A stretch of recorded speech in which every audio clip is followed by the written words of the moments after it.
Welcome back. The Lincoln family home in Manchester, Hildene, is famous for their peonies. In this week's In the Garden, Charlie and Sharon take us there for a look at their 100+ varieties of those flowers for some inspiration for your own garden. We're here at Hildene in Manchester, Vermont, the home of Robert Todd Lincoln, son of Abraham Lincoln. And it is beautiful. They have some fancy gardens here as well, and it's peony season. It is peony season. They are famous for their peonies. They have over 100 peonies here, so if you come in June, you're going to see peonies for sure. Oh, they're gorgeous. Yes, they're beautiful. And the history of this garden is really interesting. This garden was actually designed by Abraham Lincoln's granddaughter, Jessie. Oh. And she was in Paris, and she saw all these formal gardens and wanted to create one here at Hildene.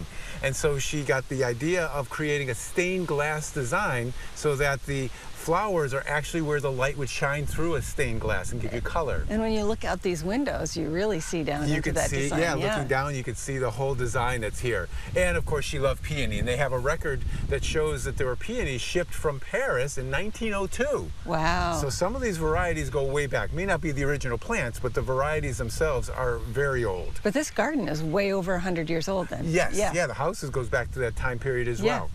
So the peonies in here are a nice selection. You have single peonies that are just single petals with a nice center to them. You have these bicolored ones, which are really kind of cool. They have different colored outer petals compared to the inner petals, which is kind of fun. Yeah. And then you have the full doubles, which are just all ruffles and fluffles. Gorgeous, yeah. And all that kind of stuff.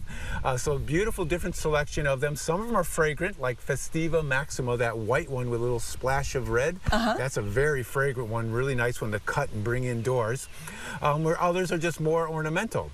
And what they did to keep these peonies vertical is they had some kind of trellising system. Now, people could use grow-through rings and things of that nature. Well, here, of course, the grow-through rings can get kind of expensive. Yeah. They just used some stakes and some twine. Yeah. And they just kind of ran those around them, keeping them up. That's probably what they did over 100 years ago, too. And that's probably exactly. It's probably very authentic. Yes, exactly. It's bamboo, too. Yeah. And this way you keep the peonies from flopping down, because you get a rainstorm or a windstorm, they're just going to flop over and not look very good. So here you can see, especially when you look from a distance, they look beautiful, all standing up, looking very colorful, very gorgeous. Very nice. And they also have some of the newer varieties, too. Some of the yellow ones, which are those Ito hybrids, which are the crosses between a tree and the herbaceous peony, and those are pretty because that yellow color is pretty unusual in the peony world. Right. And they have one of my favorites, the Hawaiian coral pink one. Yes. Which starts out of deep pink, turns to a coral color, and then eventually to a yellow color, which is a really nice 3 colors on one peony bush. Right. So if you want to see some peonies, this is a place to go. Just beautiful.